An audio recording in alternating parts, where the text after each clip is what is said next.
Hello, ladies and gentlemen, and welcome to the Coffee and Biscotti Show. I'm your host, Crew Mel Bellissimo, and today is Friday, June the 4th, 12 p.m. Eastern Standard Time, and I'm alive. I'm feeling great. I hope wherever you are in the world, you are feeling awesome. I feel like it's a good day to be alive. That's what I'm feeling. I'm feeling like it's a good day to be alive. So if you're having a challenging day today, I hope you'll tune in and stick around because I got a great show for you today because my guest is a great guy. But before I share with you a little bit about our guest, I want to check in. Had a tough day on Tuesday myself and feeling like, maybe this was residual from the supermoon and the lunar eclipse the week before. But I got rid of that energy and decided that I was going to change the lenses again in how I view the world. And by Wednesday night, Thursday morning, I was feeling a whole lot better. Now, I'm not a political guy. We've talked about the pandemic. We've talked about COVID-19. There is one thing I want to talk about, and I don't want to get too morbid on the show. I don't want to get too serious, but I got to tell you guys, something really hit my heart this week, and I don't know whether or not where you are around the world and if you've heard the news, but 215 bodies were found at a gravesite in Kamloops, BC. Indigenous children, and I don't know that I can speak about it without shedding a tear.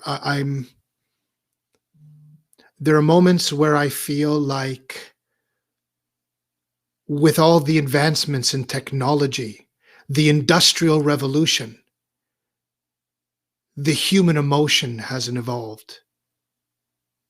That we're so far behind, or maybe not far behind. Let's just say not evolved. Because I feel like we should know better. So today's show, I would like to dedicate to all the families of the indigenous children that were found in the gravesite in Kamloops, BC. So thank you for allowing me to share that.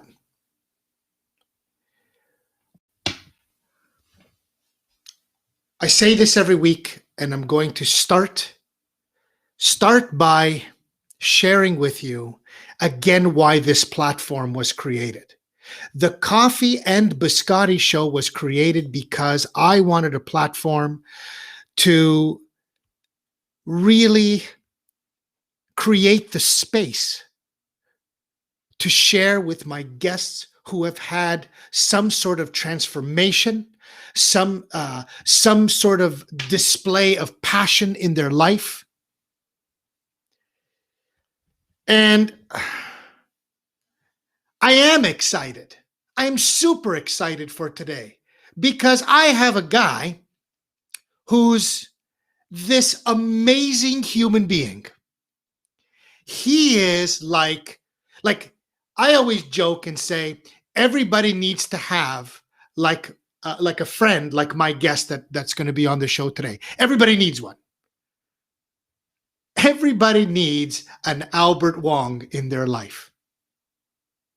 He is a remarkable man who is going to share with you his story of transformation, who's going to share with you how he spent years studying, working hard in a career,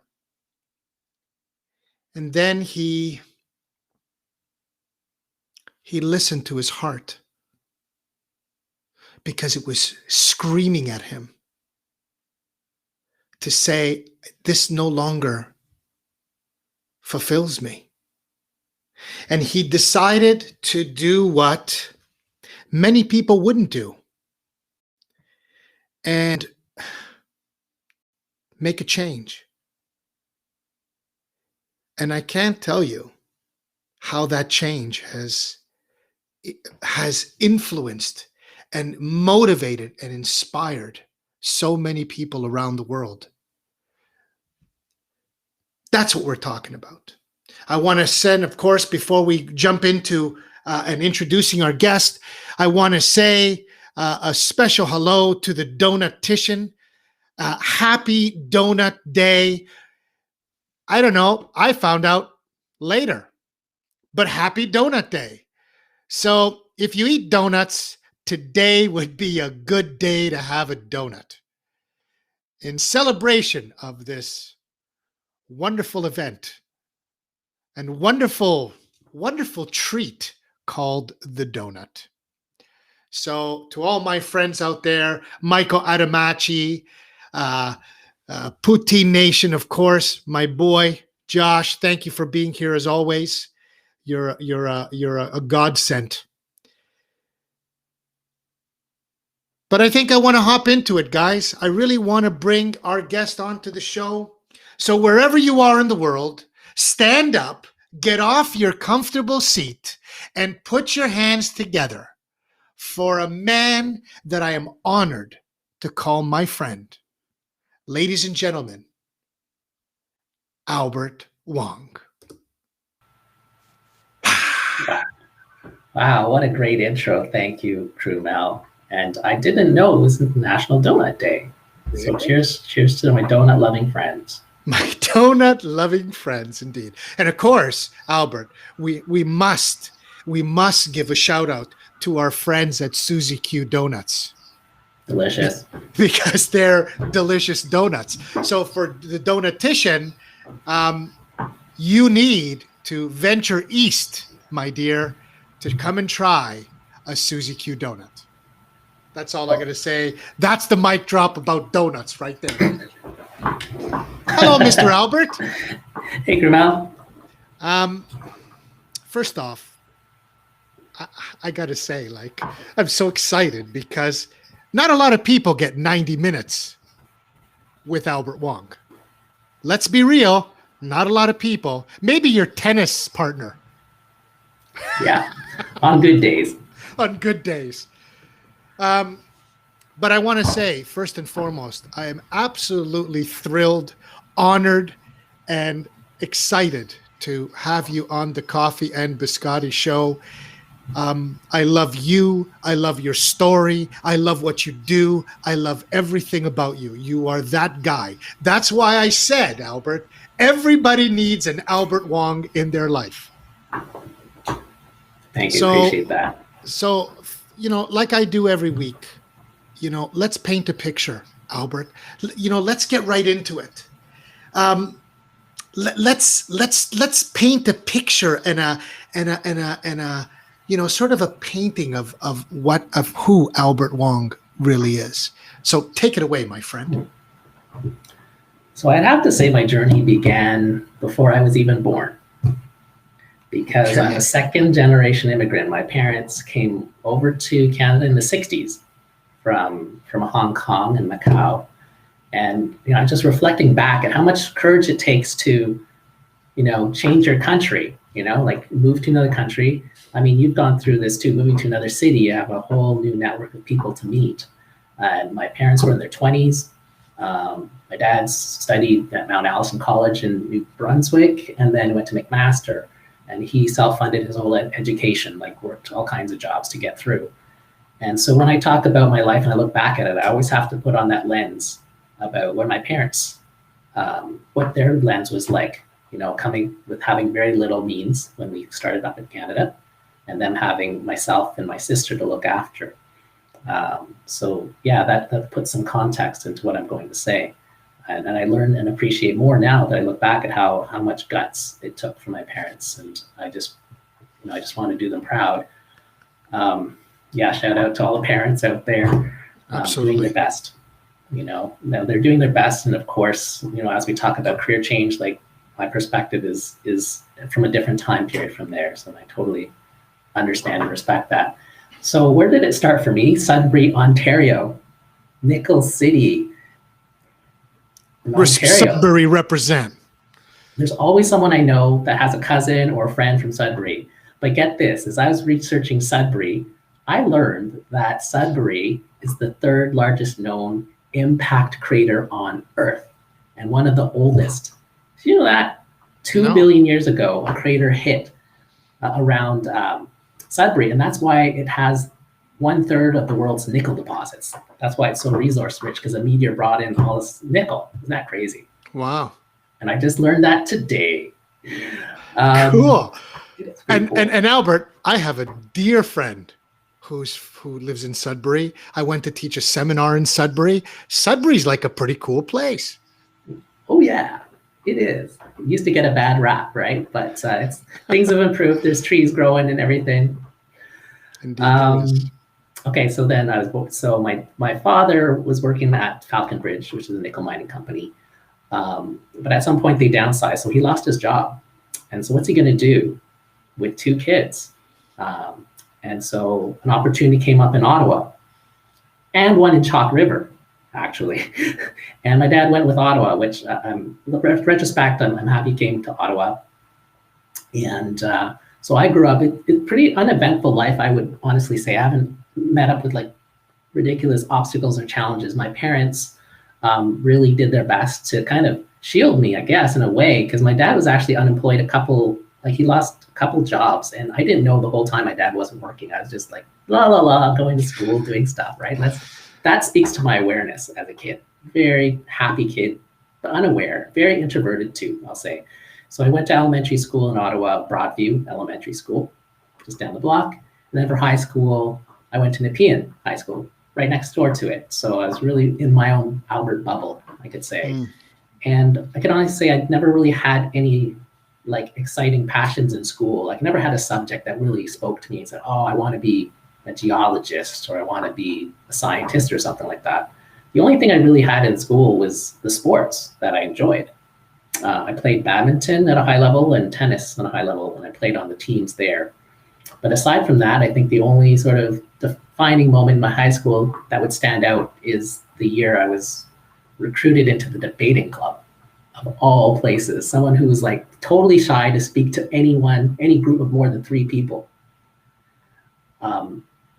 Dave next to me in English said, Albert, we need someone of your eloquence to speak on the debating team.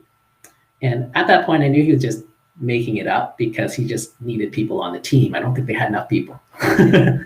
And so I learned a little bit about debating, and I was working through my public speaking fears. That's something that might come up as well. I was always nervous speaking in front of groups. And right now I'm on Twitch Live with my buddy.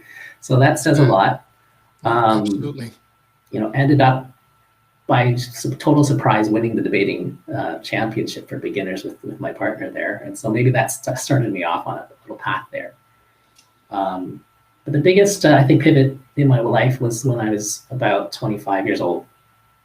My mother had been living through cancer for about 1.5 years. And she's like the rock of the family. And she unfortunately passed away back in 2000.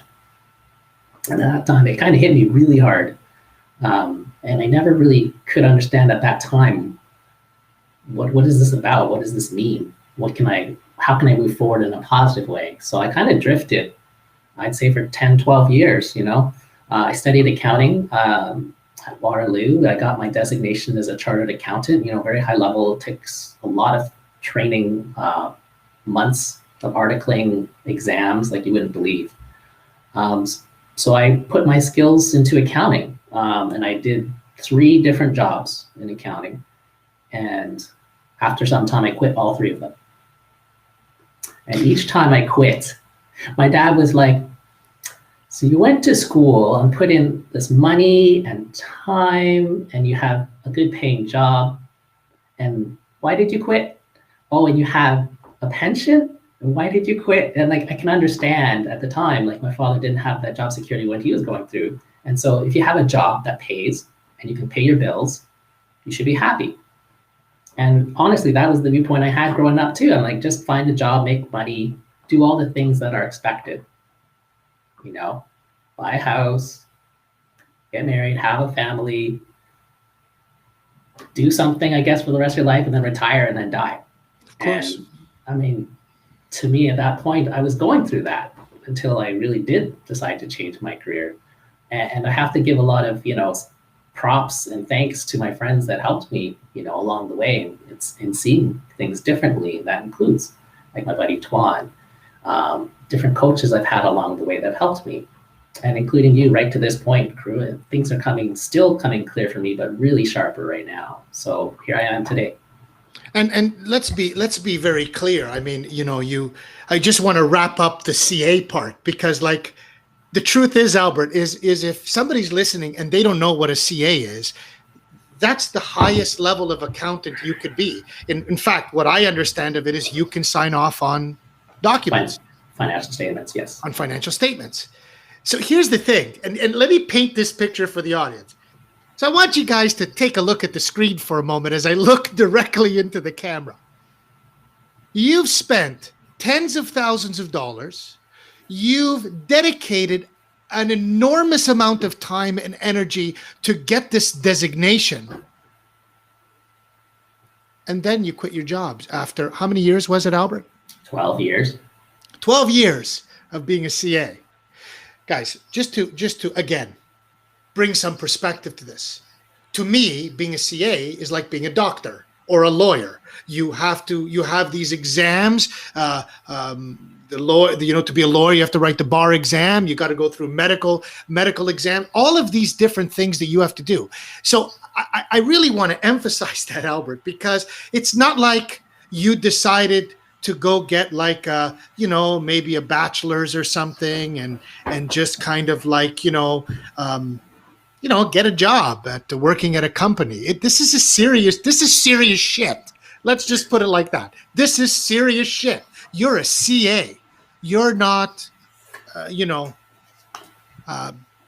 just a guy who went to go get a job. You dedicated your life. That's a serious thing.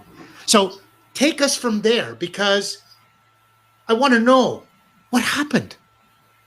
What happened with being a CA? Yeah, I would have to say that my first professional job was working at an accounting firm. And so what did I know about a career? I just knew that, you do your work as best as you can. You put in the hours. So you put in 45, 50 hours a week. Tax season goes crazy. I remember doing 200 tax returns in a single year, and I think I might still be scarred from that. Oh my gosh. I'm sorry, did you say 200? 200, yeah, in the span of like 2 months. But I signed up for that knowing that it is an intense job, and it's to be respected, the folks that can do these hours and to do it well. But at a certain point, I just felt like I needed something different, because I think I felt the grind. And I'm 20, when am I there? 24, starting to feel a little bit of the grind. And I said, well, maybe I should try accounting in a different field, right? At that point, the tech bubble, I think it was 2000, right? The top of the peak. And I said, oh, Nortel is hiring like accountants. And I'm like, maybe I should just like get in the action while the stock price is hitting $149 at the high. And so I just shifted over. I changed jobs. And it was there that I really learned what the grind was about.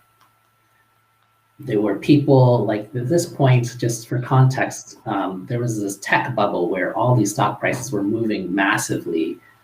People are just throwing money into technology stocks. But when the whole thing fell apart, like things were going down really fast. And at Nortel, we laid off like 30,000 people.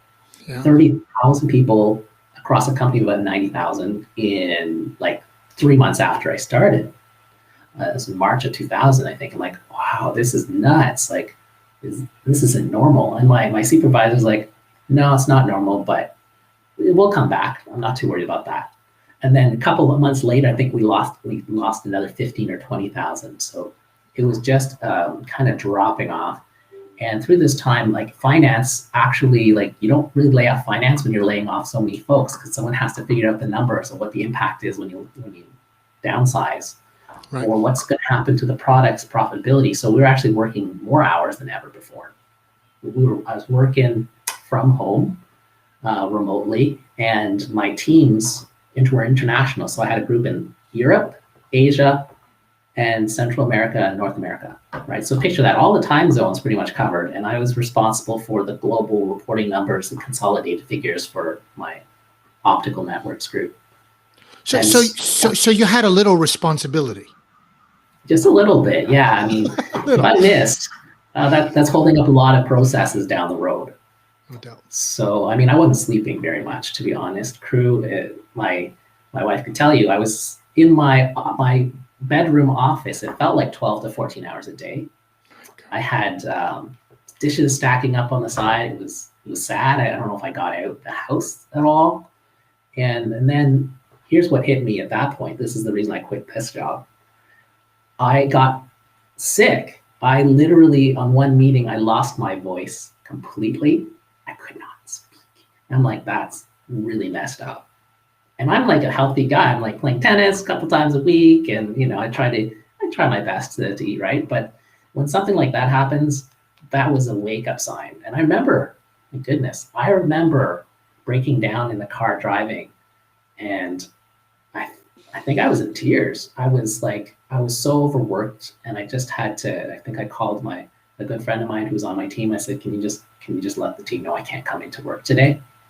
I remember Baseline Station in the parking ride. I was driving my wife to work, and then I was just thinking about, the head's going, all these thoughts, like, what do I need to do? Did I miss this report? Did I not give that asset list to Nashville? Did I, all these things were going through my head, and I was literally exhausted. So I was reduced to tears, and I remember that. And so at that point, I said, that's it for me. So I did give the heads up to my manager. And I said, in like 3 weeks, actually, interestingly enough, I was getting married in 3 weeks. I was getting married in 3 weeks, and I looked like total garbage. I looked like crap. And I'm like, this is not going to sit well when I look back at my wedding photos. Yeah. Right? Yeah. Yeah, no doubt. So that's the second time I quit. Should I go to the third time and the last one? Absolutely. I mean, this Poutine Nation, right? Yeah, no pressure. # no pressure. But at least there's a fun part in between, Poutine Nation, and thanks for joining in. Between the second and third accounting job, I had a big moment, actually, and it was with our good friend Tuan Nguyen, Master Buddha. Like, he's amazing to me. He's always been there for like the big parts of my life. And we reached out. We had lunch together. We had sushi together in the Byward Market. And my wife, Ming, was there with me. And actually, Tuan and I worked together at the accounting firm. We met each other before then. So that's how we knew each other. But Tuan had gone to university with my wife. And I think the second thing maybe he said after he saw me, aside from, "Hey, how you doing, brother?" was he looked at me, he says, "I'm going to say this as a friend, but you look like crap." And he actually used another word, which I don't want to say. Yeah. But yeah, it hit me. I'm like, yeah, you know what? I do feel like it too. And I do look like crap. And then you know what he asked me? I think this is the biggest question that kind of stands out, like, of anything I want to say today. He just asked me, "Bro, what makes you happy?" And that was it. He asked me, "What makes you happy?" And I couldn't answer Tuan for, it felt like 60 seconds went by, just pure silence, because I was really trying to think what makes me happy. I was so far gone at that point. I was still working my second job, right? So this is while I'm still in the heat of it. I said, "No, I guess I like people." I said, "I like the people I work with. And I like a lot of people." And Tuan says, "Yeah, but people can change jobs. They're not always going to be there." I'm like, "You're right." I'm like, crap, I don't know what makes me happy. And then And then he just said, well, at some point, he says, maybe you should look into talking to someone that can help you in terms of careers, right? Like maybe you should find something that fulfills you. And that's not a word that I had heard before. Fulfillment. You mean for work? You mean I actually have to fulfill myself with work? It's not just, getting paid to make the bills, pay the bills. So yeah, that was kind of like the light bulb went on. And I have many light bulbs that go on, but that one was a big one. And so eventually I reached out to a coach that he recommended at the time, Pauline Fleming. I got to give her lots of props. And we went through a couple of months of kind of self-discovery and exercises. And that led me actually to one of the highlights, I think, of my life so far, is I took 16 months off of work completely. Wow. Yeah. No work. Yeah, you know how we dream about, I'm just going to quit my job and I'm just going to travel. I'm just going to do whatever I want. I'll sleep in. I did that. And again, of course, my dad was like, why did you quit your job? I got to give props to my sister, Jennifer. She's always been like, good for you, man. Good. Find something you want to do. And my wife, Ming's always behind me. She's like, yeah, you're miserable. Do something else. Yeah. It's no fun. It's no fun. I must have been bad to live with. I must have been no fun at all. And so I took 3-4 months to travel around East Asia. And it was actually the reason, I guess I'll back up to my second job I quit. This is the light bulb moment where I quit my second job. I was working for a government agency because I figured maybe accounting doesn't maybe I want to work my accounting skills for the good of Canadians, because I started feeling like I wanted to contribute more. Like maybe I'm not in love with accounting, but maybe I can use what I know to help more people. But after a couple of months and years, I still found it didn't resonate with me. And so I was working, I remember this clearly. I can't forget it. I'm working at midnight on Saturday for the government, and the entire floor, the whole 6th floor is pitch black, and the only light on is my cubicle light. And I am working on respinning another budget that will be changed later. But struggling through it. And then I'm like, I need to stand up for a second. I stood up and I looked around and I saw, I'm like the groundhog that pops out of the ground and looks around. But instead of seeing sunlight, I just see pitch black. And I'm like, this is some fucked up shit. I'm like, there's no way. And then I sit down and I look at my screen. I'm like, I had that epiphany. I said, do I want to be sitting here in 10 years from now doing the same thing? And feeling like I'm the only one on the floor. And I'm like, no way, man. And I remember my wife and I were watching these pilot guides, these travel shows. And there's a show that really resonated with me where the dude goes to Mongolia. I'm like, wow, you can go to Mongolia. There's horses there and there's all the steppe, as far as you can see, it's flat. And it looks so rugged, but peaceful. And I'm like, I want to go there. So I just kind of clicked around the website, the Visit Mongolia website, and I just saw those pictures of the horses and stuff. I'm like, I would really love to go there, but I can't fit in 2 weeks of vacation. I need that 2 weeks, but I'm just too busy.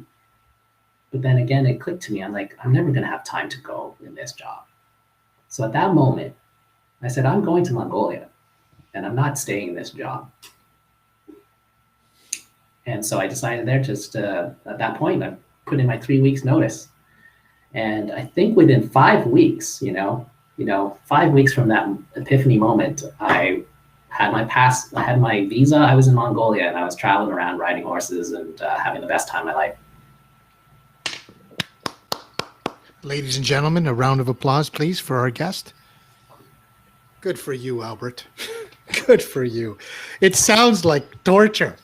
It's like, nails on a chalkboard, being there at midnight, going, why am I here? I don't know. I don't even know how you do it. I have no idea how you did it. No idea, bro. I'll tell you how. It's total lack of awareness. I wouldn't say total lack, but a lot of lack of awareness. Awareness about what a job should entail, what a career should be, what I should look for, what I should have researched, who I should have talked to. So yeah, definitely. through all that unawareness was that epiphany of that clarity that I don't know what I want to do at that point, Mel. I didn't have a job lined up. I just knew that I couldn't be doing this for another 10 years. Okay, so here's what happens.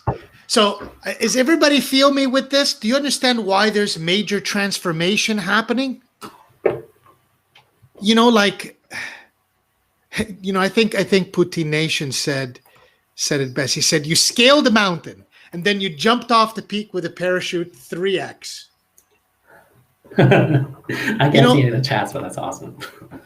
You know, the idea here is that you work your life, you become an accountant, you work hard, you go to these jobs, you have all this responsibility, and you know, I mean, it's accounting, guys. It's about money. It's about money for a company. I mean, it's the most important part. It's what they need to know so that they can thrive. And actually, I have a neighbor who was with Nortel and he lost his job. And so my point is that you do this, you quit. So this is the third accounting job. You quit it, you go and you take 16 months away. Mm-hmm. Okay. I want you to pick it up from there because I think that we're getting to the transformation point. Because Albert, what's the message here? The message is how many people out in the world feel what you feel when they go to their job? How many countless people that go to a job that they do for the money, they do because it brings in the dollar bill, but they don't feel fulfilled at all. I was at the helm of a martial arts school. I've seen people, I had 11,000 people pass through my doors over the course of almost a dozen years. I watched people. I watched the robots. I call them the robots. That they come in, they do their job, they come in, you know, what do you call Krumel, and then they go, they work out, and then they go into the change room, and they have their routine, and then they go up. It was just, it's remarkable, Albert. I've seen this my whole life. As a matter of fact, just to kind of provide some insight, Albert, that's my villain. You know, in the story brand, you know, the good versus evil, you know, the Luke Skywalkers and the Obi-Wan Kenobis and Darth Vader and all these things. I know what I'm fighting against. And my villain is programming. That's my villain. I put out a post on Monday. I said I took a few days. I did this work and I started to, and we talked, of course, on Sunday. And it was after our talk and then speaking with Tom that I said, I know what the villain is. The villain is programming. So take it from there. You leave. What happens after? What happens within the 16 months? Yeah. Within that 16 months, I did a lot of tennis. I started doing things I like to do on my own schedule. These two beautiful dogs behind me, I got to spend time playing with Stormy and Callie a lot more. They're joyful little dogs. Got to spend more time with family. But another big thing that I want to do is volunteer in the community. And that's one thing that, you know, I'll suggest to young people or folks that want to try another career is find out what you're interested in. Like, what are things that you think about a lot? Like, is there a way you can contribute or experience that? And with volunteering with an organization, maybe that helps in those areas, it's like a much lower bar to entry when you're not being paid, right? So I volunteered at several organizations in Ottawa, and I wanted variety, but it was intentional, right? I was talking to my coach, I said, I need to be helping. Like, I feel like, I don't know how to do it. I always feel like helping people, but in all my accounting jobs, I couldn't see that direct link to helping, right? It's just very numbers oriented. And so one of the first places I volunteered with was the Canadian Cancer Society, right? My mom had passed away, made a big impression. And I just wanted to get some help some way. And that was like information boosts. I took some training sessions and I was out at the big fundraisers where people walk around the whole night, being there. I volunteered at the library. I decided, well, I can speak English, so I can teach English. I don't have a background in it, but no one's going to really ask me that, right? So I was teaching English to seniors in the Ottawa Public Library. Most of the seniors were immigrants. And so I figured anything I teach them is better than nothing, right? Of course. So I did that. But I think maybe one of the biggest things I did was I volunteered on a crisis line.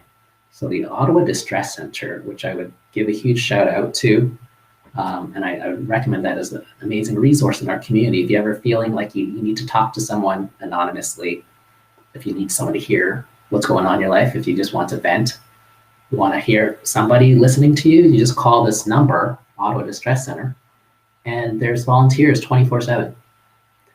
And I mean, it's in different communities too, but in Ottawa, we had a lot of volunteers, and I do night shifts, like 4-hour shifts at a time. So each month I can't remember, a shift a week and then 2 night shifts. So I'd be doing night shifts from 11 p.m. to 3 a.m. And anyone could call in. And I had people call in for all sorts of reasons, right? Like things aren't working out at home, they're stressed at work. Some of them, are going through depression, and some were even thinking about taking their own life. So this is some serious business, and I'm not a professional healthcare worker in any way. We went through a 60-hour training, and our main thing is to be able to refer them to resources where they can get help and counseling, maybe at reduced cost. But really, we're kind of like the first line in terms of we'll listen to you say anything.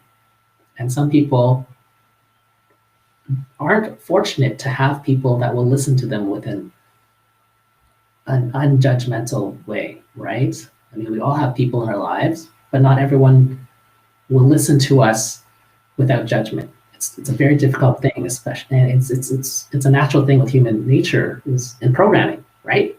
Is to judge and project what we think is best for that person. So a lot of the times I try to say as little as possible and ask questions, what are things you do to take the stress off of things, and have them talk and say, oh, well, I like to listen to music. I'm like, awesome. What are you listening to these days? What's your favorite person? And just getting that conversation going so that they'll come up with their own strategies to mitigate their stress.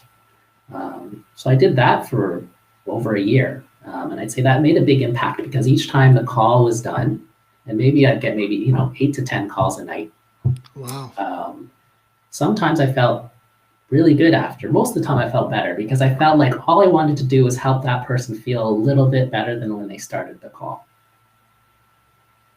And now I can see where I'm at right now, and that kind of my philosophy is I just want to leave the world a little bit better than when I came in. So yeah, and then sometimes I feel a little bit drained because it's some pretty heavy conversations going on. Of course, lots of energy to give to people. That's right. So you did this, Albert, and then see, I love hearing this because even I didn't know all of this story about you, and what I love is that, first of all, you do something that most people wouldn't do. I know a few people, but most people would just stay in the job that they didn't like. They wouldn't take the plunge. They wouldn't, as Josh said, jump over the cliff.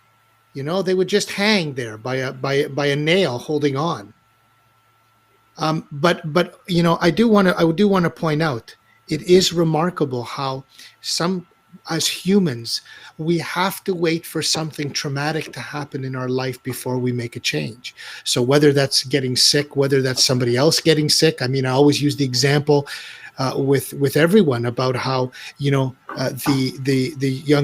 son who quit smoking because his father dies of lung cancer, and as soon as he sees him die and what he went through, he says, "That's it. I'm done. I need to quit smoking because this is what happens." So, But I want to talk about where you're at now. So did this lead you to where you're at now? In a way. So the story kind of continues and it's wrapping up in terms of one of my travels. So I went through Mongolia first, and I went through South Korea, and then Cambodia, Thailand, Vietnam, and ended up in China. And in China, what I wanted to do was to learn how to speak Mandarin. And I thought being in an intensive program where all you're doing is learning it and being in the culture would help. And it did help to a certain extent. But one thing that I think changed my life here was, again, volunteering. It comes back to that. I didn't know about the volunteering part, but you do half a day of language classes, and then you do like the rest of the time is your own. But the school, I guess, principal said, we have volunteering opportunities if you want to teach children. I'm like, oh, teach them what? Like English. I'm like, I did that before. I think I can do it. And the principal said, we have 2 schools available. One is for regular students, and one is for students with obstacles and disabilities. I'm like, how many? So that intrigued me right away. I'm like, how many volunteers do you need for that? And they're like, well, we don't have any volunteers. I'm like, well, you have one now. And so I went twice or 3 times a week. And here I am in a classroom, 3 classrooms, different ones. Most of the students had hearing impairment, and the other class had a vision impairment. And I wasn't by myself, thank goodness. I had the teacher with me who could use sign language. And so really what I was doing with the students, I had to figure out how can I use the senses they have to teach them what I know. And so I had to use different techniques out there, right? Luckily I had, did I have a computer with me? I don't know. For some reason, I think I had a computer. So I used the laptop and I played some music. I played U2, I remember playing like all kinds of like Western songs that they never heard of it. And so I was using the words from the songs to teach them what that meant. And to my surprise, one girl in the back of the class put up her hand and said, can you sing a song in English? I'm like, can I sing a song? I don't know. I don't usually sing, not in front of a classroom of children. And so I felt like I should do something. And I think the only song I know word for word is the Canadian national anthem. So there I was singing "Oh Canada." And I thought, it's not too bad. Like, I don't think I'll go pro anytime. But I think I hit the lines. Right. And then you're not becoming a professional singer, Albert? Is that what you're saying? I discovered that's not part of my career journey, professional singing. Okay, fair enough. And then another girl said, okay, hands up. Can you sing Hotel California? And I'm like, I've heard that song, but I know I can't. So what I learned from that experience is that I got a lot of joy from being with kids and in an environment where the children were like full-time in the school because they were getting the help needed, and they were away from their parents. Like the parents might live in the country, might be running like their farm. And so the students are away from home and they're facing challenges that I've never experienced. So to me, it gave me like a real appreciation as to how determined the students were. And they really enjoyed like the stuff that we were doing together. And at the end, I remember they made me a beautiful card, like a giant card, and they all put their photos on it, and they wrote stuff in Chinese that I still can't read today, but I'll ask my family to read sometimes. I felt like I made a direct impact in the children's lives. And it was so simple. It's just offering something that I could do. I could teach English, I'm not super trained in it, but I've been speaking it, and they never had a native speaker in their class. Their teacher who spoke English learned it somehow. Right. So I brought, of course, the Canadian, I think I have a Canadian accent, but so when I came back, my coach was like, fantastic, right? So what did you learn from your trips and experiences? I said, well, I really enjoyed offering something that I can do. And it actually made a difference for someone. And that's through the volunteering on the phone lines as well. And then teaching the kids. I said, I really like being around the kids because I see so much potential in the kids because they have so much ahead of them, so many years, so many things that they can discover. And so when I had that clarity is that I like to volunteer, I like working with kids, but I don't think I could, be in the classroom all the time. I think that's not my thing, right. Which is why what I'm doing now is nice. I can come in sometimes, but not all the time. And also the financial part. So my background in finances, I would never say it went to waste. All my training, I still use it. It's very valuable. I understand business and how it works and how to be a profitable business and manage cash. But I always knew in the school system, I don't know about you, Kunal, but did you guys learn how to do investments or manage a personal budget while you're in school? No. Right. What, are you kidding me? Absolutely. been helpful. They wouldn't want to teach you that because then you'd have to think on your own, and they don't allow you to do that. Yeah, so I mean, there's certainly some gaps that I thought that wouldn't it be nice if I could help somehow. I have to tell you that our friend Ignite the Web says, Oh, I can I see learned that. how to smoke a lot of weed in school. Oh, Well done. Well done. see, real life lessons, right? I'm talking about that. We should also build in some more on financial literacy. Right. And interestingly enough, the career that I'm at, I never even thought was a job. I didn't even know about it until it came down to networking. Again, it's being clear. For the first time, Krunel, you'll appreciate this as a clarity coach. Once you're clear on what you like or what you want to do, the decisions become easier. Huh. I know that from somewhere. Mhm. Absolutely. Absolutely. And so Thank you. And thank you for yeah. sharing that, because the whole world should listen to that. Not just our friends on the Twitchiverse, but we should, this needs to go public so everybody can hear just that. That when you get clear, you now have a direction. And that direction is clarity, is focus, and focus direction. It's wonderful. So thank you for sharing that. Yeah, and so I guess the last part to come full circle is how did I begin a role working in entrepreneurship, financial literacy, career skills for youth? It was actually through networking. So my coach, Colleen, again, I'll say this, she's been pivotal. She introduced me to someone, an accountant named Nick Newton. And he's an accountant who was working in the charitable sector. And she thought, maybe you should talk to Nick. Maybe he'll give you perspective. Maybe there are things, maybe you could work in the charitable sector in financials. And then I talked to Nick. We went to Tim Hortons, talked to Nick, and at the end of the conversation, he said, Albert, you don't want to be an accountant.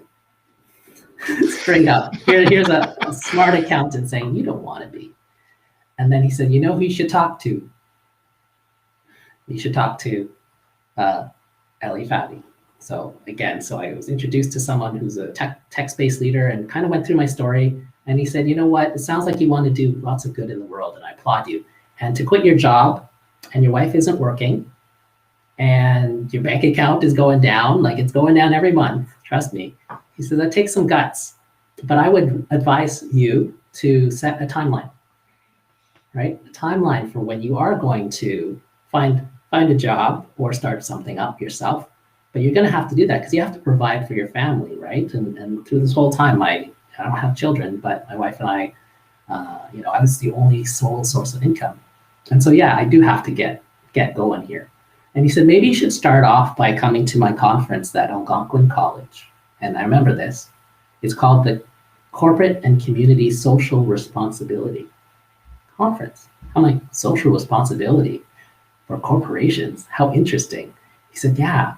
He said, I invite lots of companies coming out and they'll talk about what good their business or corporation is doing for society. I'm like, now that's resonating with me now, right? So I attend this conference, and you won't believe this, but this is the part where it really changed things for me.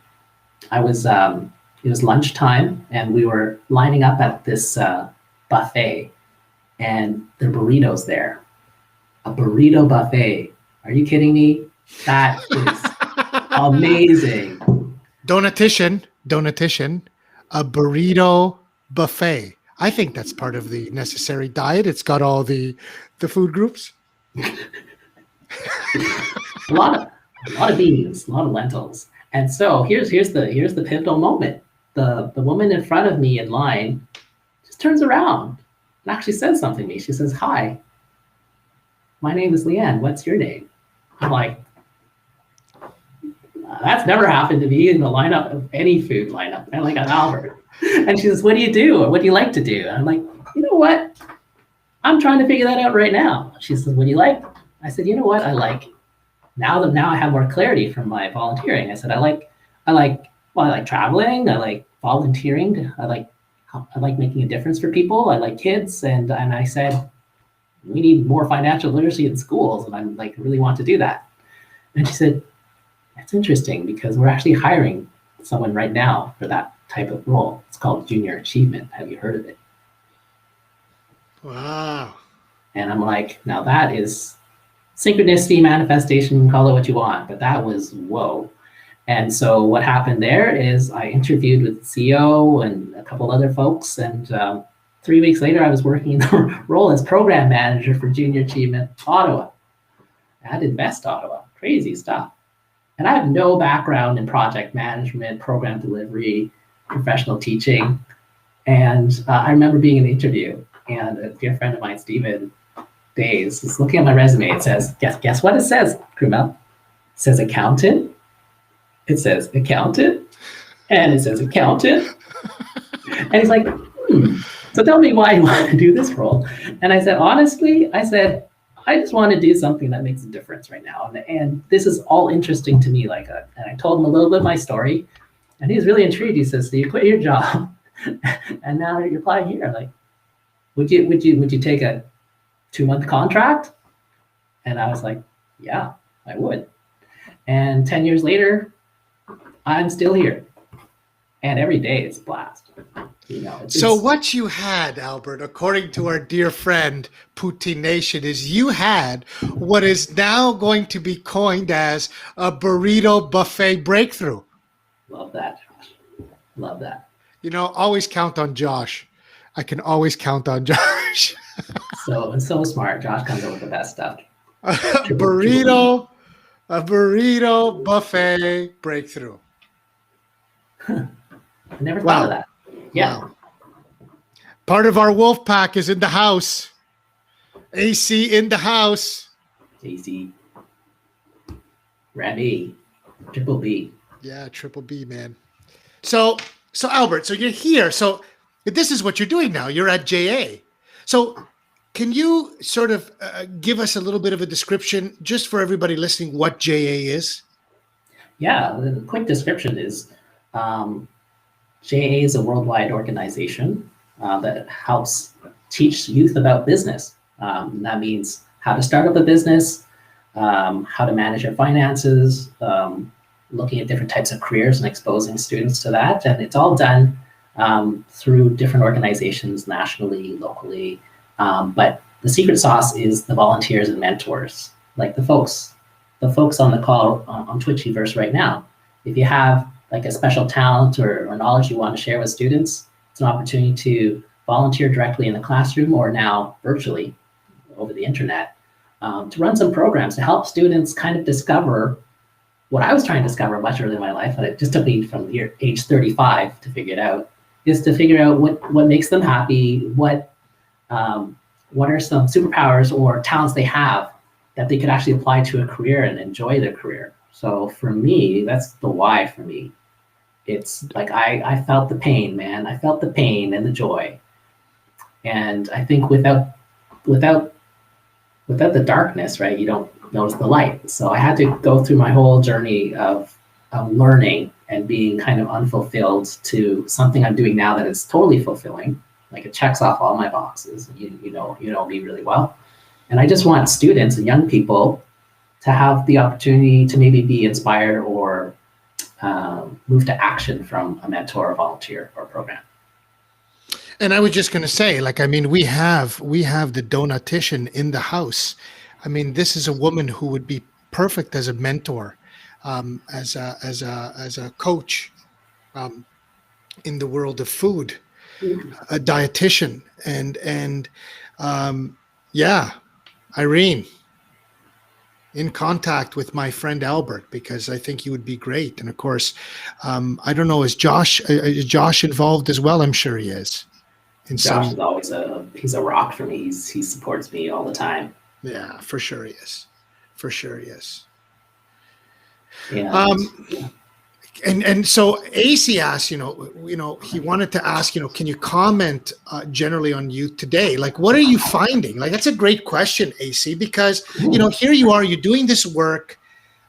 It's about truly the entrepreneurial spirit. And so what I would say is that, what I would ask is exactly that, like what's happening with you? What are you finding? What do you find with their spirit? Because I want to pre-frame that by saying I had an opportunity to sit in on the competition that happened a few weeks ago. It was an entrepreneurial competition where the students created an actual real life business, and they had to present it for the mentors and the judges. You had judges there, and that was powerful, man. These guys were like, I remember, this is crazy, bro, but I remember like some of these guys, like these young kids, were talking like as if they were on the what's it called, Shark Dragon's Tank Den, or Shark Tank. Dragon's Den. Yeah. And they're going, they're talking about their numbers. They're talking about, really, it was super incredible. I was so impressed. And clearly that's a testament to the work and the mentors that are working with them. So what's it like? What are the youth like? Yeah, I mean, that's a great question, AC. And I think maybe I'll take two perspectives on it.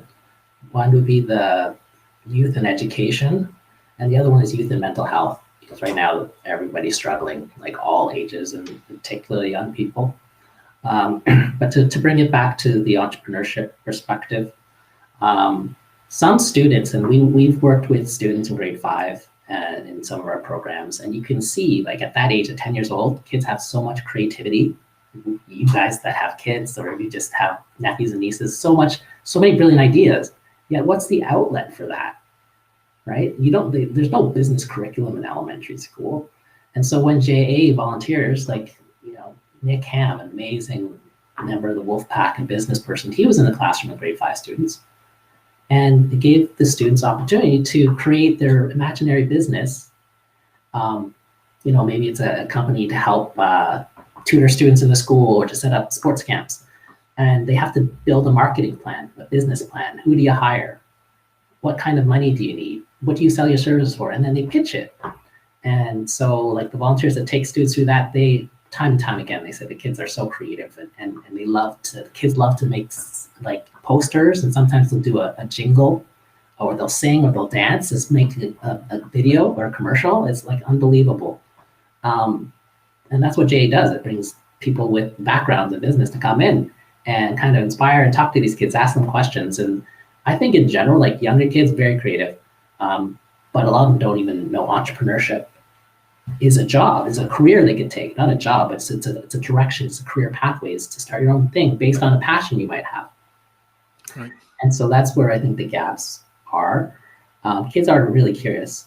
And some students will never be exposed to what entrepreneurship is. I grew up, my parents worked government and in a bank, and I never knew that I could do something on my own. I have to get a job from somebody, right? So you're more dependent. But when you are an entrepreneur, you create your own opportunities a lot of time. Yeah.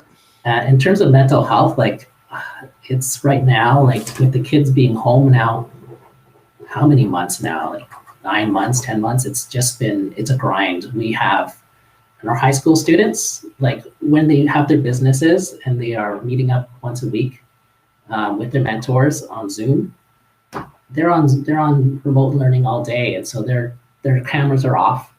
Most of the time, it's hard to get someone to turn on the camera, and you don't know if they're even listening. You don't know if they're there. But there's a lot of struggles right now, and I've heard some stats from the local hospitals about how the anxiety and the stress, and depression levels are like higher levels than ever before, like 4 times as high probably.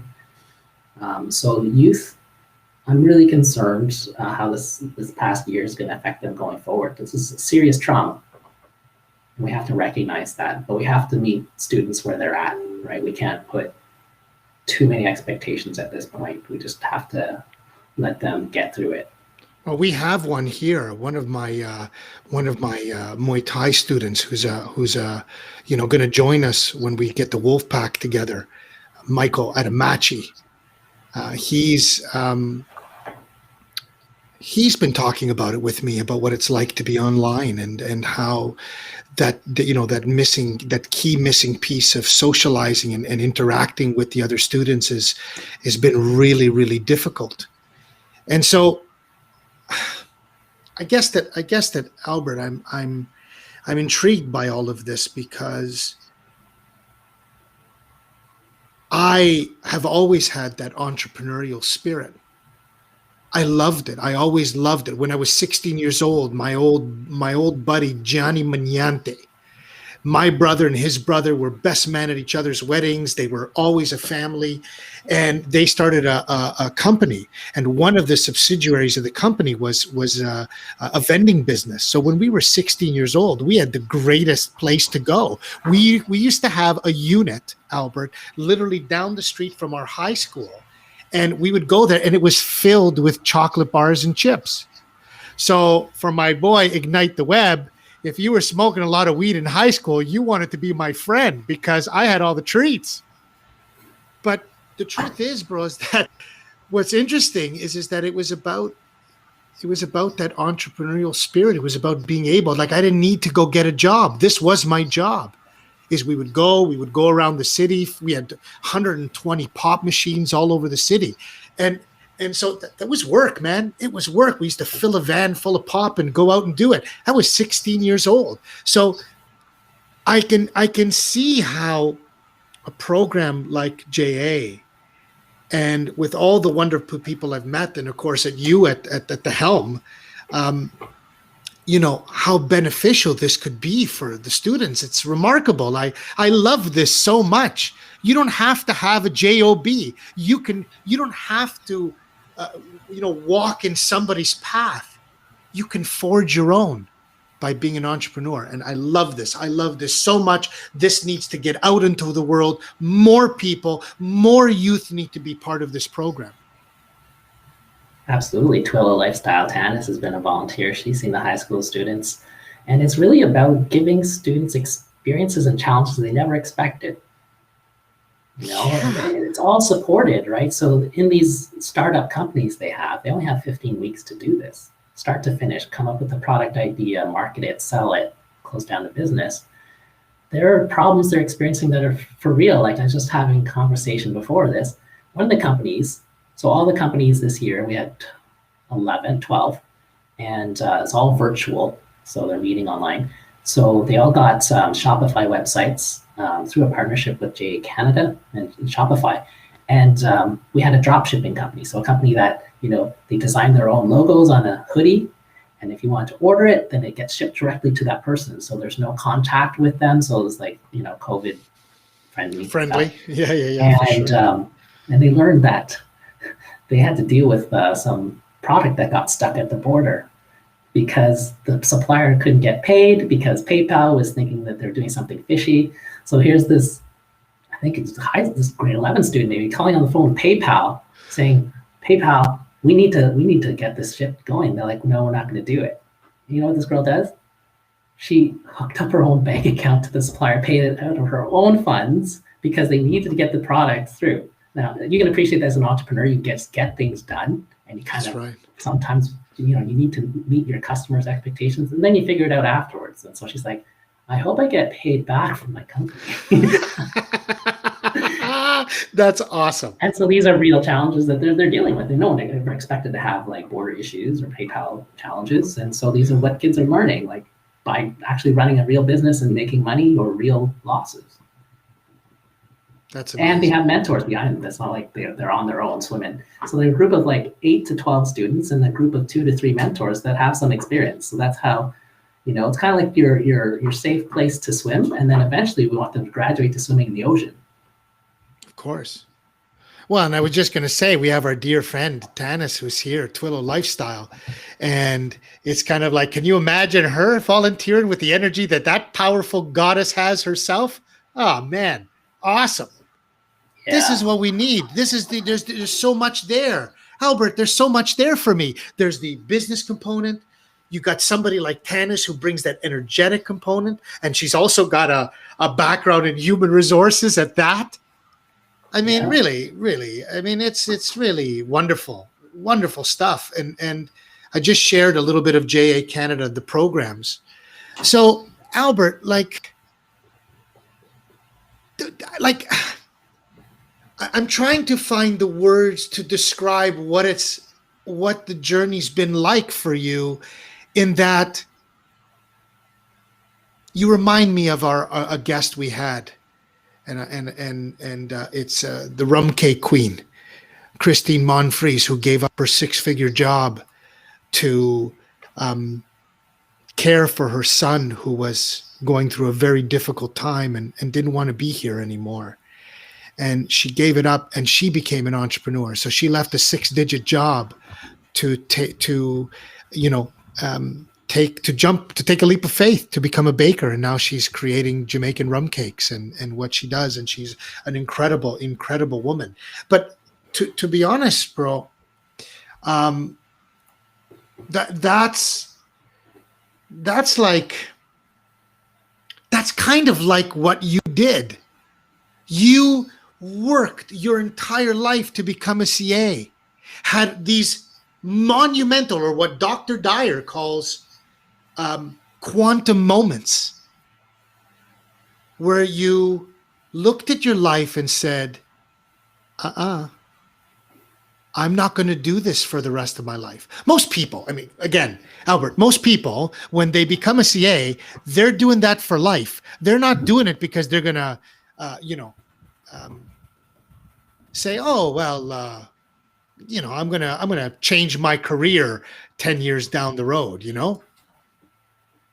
This is a lifelong thing. And I don't know, man. I love it. I love your story. I love what you represent. I wish more people would take that energy that you're sharing and latch onto it. That's why when I wrote my post about you being on the show, I called it a story of transformation. A story of transformation, a story of, are you, and I think I wrote some questions down, Albert, that said, are you working in a job that you don't like? Are you working for the money? Well, how would you feel if you could get out of what you're doing and just go and find something that fulfills you? So let me ask you this question. How does being part of JA fulfill you? Oh, in so many ways. Let's talk about that. Yeah. Well, here's the funny thing. I discovered through my journey of travel and volunteering that I'm actually an extroverted person. I get energy when I'm around people. But when I was in elementary school and high school, I was a totally introvert. Like I had very few friends. I would kind of put my head down, work, leave the class immediately, not talk to anyone, because I was really super shy and I was struggling with self-esteem issues big time. Yeah. I mean, that's another story, but JA fulfills me because I get to be part of something bigger, because again, it comes down to, it addresses the pain that I felt not knowing what I wanted to do or how impactful I could be. And really, JA gives the chance for students to be supported and to help discover what their gifts are. And I'm in a community of people that give back their time and their experience. So I'm with volunteers, and I love volunteering. I love everybody that volunteers with the program, way a lot. And it's filling a gap, in terms of education and giving students, they can't be what they can't see. It comes down to a lot of the time, right? Students, if you ask students to come up with, can you name me over 100 jobs? They might be able to do it. It might be pretty challenging. But there's tens of thousands of jobs, and there's new jobs, hundreds of jobs being created every day that are totally new, right? And so JA is exposing students to what's out there beyond the classroom, because the teachers are amazing, and bless the teachers for everything they do. But the road to being a teacher, sometimes it has different jobs incorporated, or sometimes students go right to teachers college from school. So their whole job path has been as a teacher. So it helps to bring people with perspectives in to support the teachers. That's what JA is about. It's not at all competing. Teachers is supporting teachers and students by bringing in more resources from the outside community, and there's no cost to it. That's the key thing. The barrier is really low, because like amazing people that help out, like Tanis, we're a charity, Ottawa Network for Education. That's a shout out to my organization who runs JA in Ottawa. We don't have like much of a budget to do a lot of things. So that's why the volunteers that give their time, they're incredible. They're what the huge value is. It's putting people in and meeting the students and sharing that. And so all the amount of time that's invested by volunteers, I would say easily exceeds millions, right? It's priceless. And our budget for the whole J Ottawa is like 300,000 a year. And this year we're reaching 10,000 kids. Last year, 2 years ago, 7,000 kids. It's like, we're like a mighty team with shoestring budget. And, but a lot of it, everybody on the team is like super passionate, right? We're all, to be frank, like we're all putting in a lot of sweat equity into it. We're being paid at the nonprofit sector rate, but we chose this. I took a 40% pay cut to work at a charity. It's not something that's lost on me as an accountant, looking at all those years of income and pension and investing but that's okay. It's money. You can't take it with you. So in other words, you're saying you're getting champagne results on beer money. I love that. Yes, absolutely. And that champagne is something I get to enjoy every day on the job. Whether it's a student writing to me, asking me for a reference for a job, or hearing from mentors saying, "Oh, this is amazing," or a teacher saying, "Thank you for bringing these volunteers in." It's all champagne. I never thought about it. Champagne, my friend. And you want to talk about the greatest marketing plan of all time? Champagne, my friend. Everybody makes sparkling wine, but only if it's from Champagne, France, can you call it champagne. That's the kind of stuff that's entrepreneurial. Boom, right there. So right. that was the left hook right there, baby. Here's what I want to talk about. I want everybody to get a pen out. I really want you to write this shit down that I'm going to say. Josh, we're going to clip it right here. This is for all the people that want to understand about career. And this is all you, Albert. So I'm even going to read it for you. And then you can tell me how you had this insight. Guys, I'm freaking out right now because this is it. I wrote this down the minute that you did this. So here's it. Write it down, folks. Write it down. Albert does his career piece of my vision board journey. And he says, he takes his slice, and the slice is called career. And then he says there's 4 ingredients on this slice. There's pepperoni, there's mushrooms, there's green peppers, and then there's extra cheese. And here's what they represent. Are you ready? Solve a human problem. Leverage your superpowers. And have a growth mindset. Seek out mentors and leverage your networks.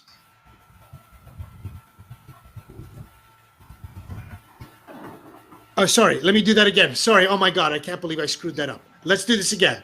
Solve a human problem. Leverage your superpowers. Have a growth mindset is number 3.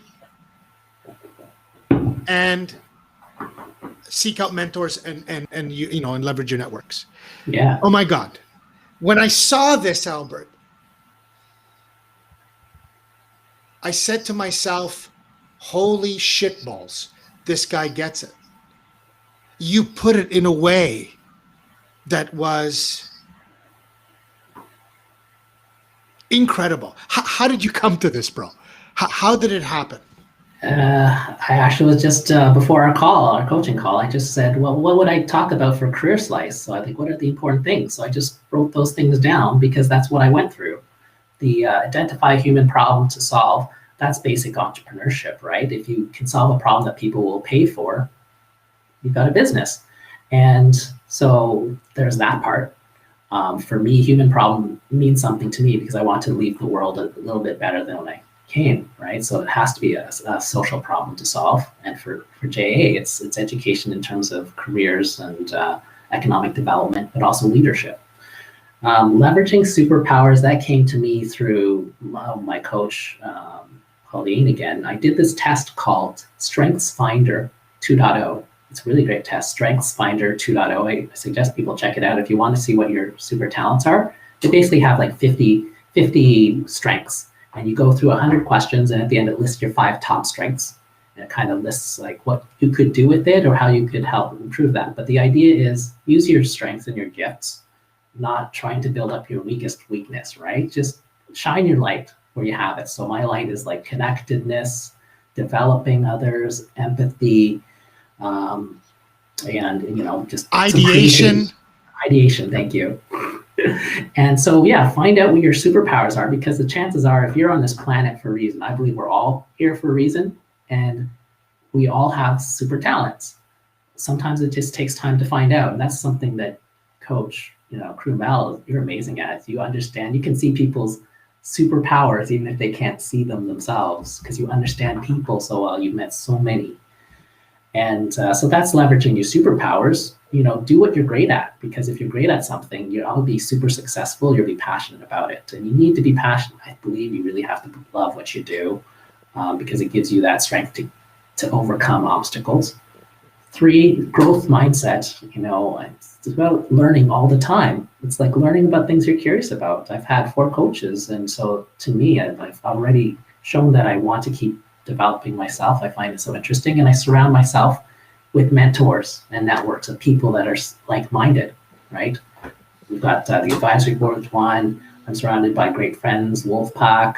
I'm just very blessed to be around people that are on this journey with me. And the key is, if I didn't leverage a network, if I wasn't out there meeting people, I would never have found my burrito buffet breakthrough. So it kind of comes back to what I've gone through. These are the steps in terms of supercharging learning for the growth mindset. My sister at one point said, I know you're public speaking is a challenge and you're nervous and stuff. I suggest joining Toastmasters. That's a group. It's an international group. It's great. You basically do speeches in front of people, and they give you feedback, and it just makes you kind of expose yourself to the stress. And that really helped me a lot in speaking, like right now. Yeah, so just keep challenging yourself and keep learning. And I think those are the ingredients that I would recommend to anybody. And I'll say something to you, because I was listening, and I think I mentioned this just before we got on, but I said Michael Singer in The Untethered Soul talked about, and I'm ad-libbing, but he said, pain, you have to experience pain in order to get you to freedom. And I'll tell you, Albert, I know it's because of the pain that you went through that has brought you here today. That's the way it works. It's just the way it is. So here's something. This is first time on Twitch, Albert. I'm doing my next blog, and you know what it's going to be called? Crew Mel, TV repair guy turns electrician. And I said, I did this with Tom the other day, and I said, it's kind of like being an electrician, because think about our life and think about the fuse box as your heart. I want you to think about that. When we're plugged into all these things in the matrix, we get to one plug, we plug it in, and there's a spark, and that spark is pain. And what do people do, Albert, when they feel pain? They go to McDonald's and Pornhub. That's what they do. They go and they cover it up. They don't deal with the pain. They don't follow the wires back to the fuse box. Because why? Because, let me say it very brutally honest, because the wires are fucked up. That's why. Because the wires are so crisscrossed that we don't stop to follow the wire that goes to the fuse box so we can feel where the pain is coming from and deal with it. We go to McDonald's and we go to Pornhub to cover up the pain. Or, you know what else we do? This is courtesy of Debbie Tatel. She said, we hire somebody to help see if we can fix our problem. That's what we do. And so, as an electrician, you go, you see where the pain is, you follow it back. And if that cord doesn't serve you anymore, you know what you do? You get rid of it. And that's why I love your story. And that's why you're here on the show today. And that's why you have had an incredible amount of success. Because that pain that you felt led you to freedom. And here you are as a mentor for tens of thousands of students across our great nation, inspiring them and motivating them and giving them the glasses to see things that they don't know about, to see things that they haven't seen yet. That's Albert Wong. Thank you. That's a great summary. Mic drop. Dropped. That's why you're amazing, Albert. I know that you have to cut out a little bit early today, Albert, because you've got a busy meeting ahead, and I wanna respect that. But what can you say? What advice can you give, Albert? What would you say to the youth if there was all the youth in the world sitting in front of you right now? What would you tell them?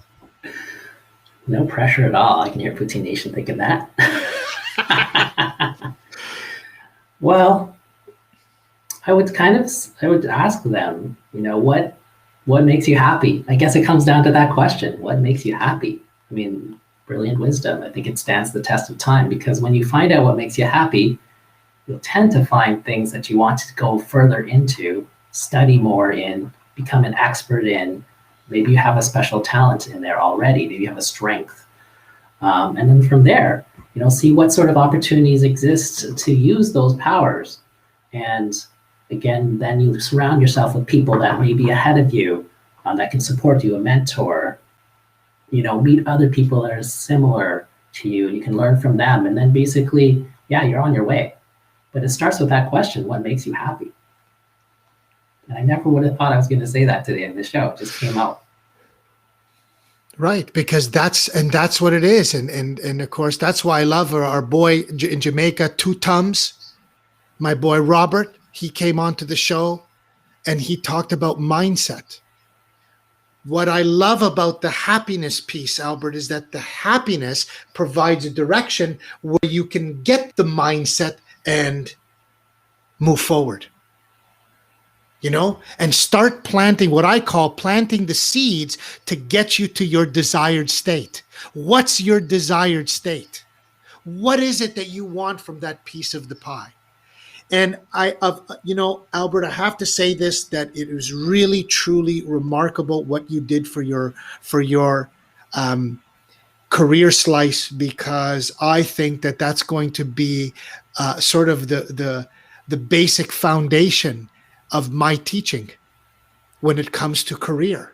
I'm going to use that, giving credit to Albert Wong, trademark Albert Wong. But I'm going to use that because I believe that what you've written there is remarkable, and that will sort of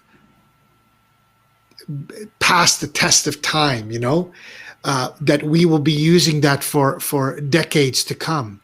That those four things: solving a human problem, leveraging your superpowers, growth, supercharge. I think you used supercharge your growth and learning.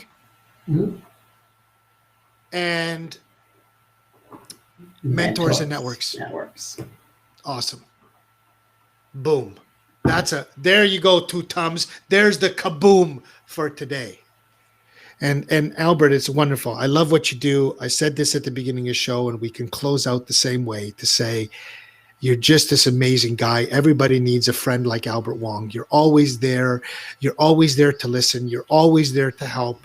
Your job, your quote unquote job, is about inspiring and motivating mentors, motivating youth by mentoring them, by getting the mentors who can help in a particular way, by leveraging their superpowers to help the youth. Yes. It's remarkable stuff, bro. Where can we follow you, Albert? I know that I posted that one ONFE. Yeah, so the website you can go to is onfe-rope.ca. You can also do jaottawa.ca, jaottawa.ca, and it'll take you to the organization I work for, which is a charity, Ottawa Network for Education. I'm on Twitter enough, Albert Wong 13 on Twitter. Yeah. And add me as a Facebook friend too. So I'm on Facebook, Twitter, on LinkedIn a lot. So I think Poutine Nation, I saw posted my LinkedIn. I think I might be on 13 as well. Yep. 13. So yeah, LinkedIn I'm on all the time. So yeah, if you're interested in helping out, or if you have someone in mind of your network that would love to help work with kids, just send me a message. And also, bro, they can donate to it, right? Like they're always accepting donations. It is a charitable organization. Tell us how that works. Yeah, so yeah, we are a charitable organization. All of Ottawa Network for Education is, as well as JA. So you can, if you want to invest in the future, you want to donate, you can make a donation right off our website. You'll get a taxable income tax receipt because we are a charity, and you'll know that your money stays locally. Basically, it's a small but powerful team that we're working to make the future of Ottawa and Canada a better place. Absolutely. Well, Albert, I got to tell you, 90 minutes is almost done, my friend, just like that. Wow. It's pretty incredible at how fast 90 minutes goes. I could talk to you all day. I really could. Yeah. But I want to thank you, and I hope that the audience today in the Twitchiverse really got something from it, really took something from it. And again, thank you for sharing your time with the audience and with myself. I'm grateful, Albert. Good question, Two Tums, how can someone become a mentor remotely? Yeah, connect with me. There's a volunteer registration link on that website as well. And then basically we train up the volunteers if the training is needed, and we connect them with directly with the teachers that run the programs. Awesome. There you go, Two Tums. You'd be great for this. Robert Hislop, Two Tums from Kingston, Jamaica. He would be a great mentor. There's a JA Jamaica, man. There's JA Jamaica. It's in over 100 countries in the world, Jay. Check out your local charters for sure. Look at that, eh? JA Jamaica. I love it. We should go visit. Just saying. Albert? Business trip, yeah. Can we do a business trip? Business trip. Thank you. Thank you, Albert. You can very graciously leave. I know you have a meeting to go to. Thank you so much. We'll chat soon, my friend, of course, but thank you again for being here. Thank you, Kumail. Thank you to all my friends in the Twitchiverse. It's great to see you and see those comments. Thanks, brother. Ciao. Let's connect. Bye for now. Bye. Okay. Wow. I really love that guy. Albert is such an awesome dude. And I just love what energy he's giving to these kids, that they don't have to be anything that they don't want to be. They can go and go after what they love. Because what's this all about? What's the first step? What makes you happy? And it was a powerful show, guys, for me, because I have that entrepreneurial spirit. COVID hit. MMA is suffering. The mixed martial arts world is suffering, and I had to pivot, and I went after something that I love, and that's working with people. And I'm very blessed to have such wonderful people around me, including our guest, who is really an amazing man and a dear friend. So I'm grateful that he was here with us. I'm just looking. Yep. Lance Janik. Guys, next week, we are going to learn about cryptocurrencies. He is quite the crypto guy. So he's got a great story. He's a war veteran, and he's got an amazing story. Suffered with PTSD, and he's going to come and share a pretty powerful story next week. So be sure to join us next week at 12 p.m. Eastern Standard Time, right here on the Coffee and Biscotti Show. I got a couple of shout outs. Want to shout out to Sandra Mio and to the Twillo Lifestyle Tanis, who are probably together right now. Maybe Donatition eating Susie Q donuts. Who knows? For Donut Day. I want to thank everybody. Two Tums from Kingston, Jamaica. Go and check out Jamaica. Poutine Nation, I love you. That's all I got to say about that. To all my friends, of course, the Donatition, thank you for being here. Ignite the Web. Remy, who was our guest last week. Thank you. Thank you all for being here. Michael Adamachi. Everyone that joined us today, thank you for always being here, part of the show. AC, much love to AC and the Wolf Pack. Thank you from the bottom of my heart, because I love doing this and I love the people that are coming on the show. I will be on a very, very powerful show June 9th called Talks Talk with Anthony Patrick Manieri, who will be a guest, a world-renowned photographer who is got a project called Arrested Movement. You can go and check it out. He's an awesome guy. You're going to love him. This dude can talk and he can photograph. He's been on the Regis and what's it called now? Regis and Kathy Lee, Regis and I don't know. Anyway, whatever the show's called, he's been on it. So he's going to be here soon as well. So I look forward to seeing you all next week. In the meantime, Josh, let's raid away, my friend. And let's take our friends in the Twitchiverse over to either listen to some music or wherever you think where we need to go following this show. So thank you again. Much love to all of you. Happy Friday. Happy Donut Day. We'll see you all next week. Peace.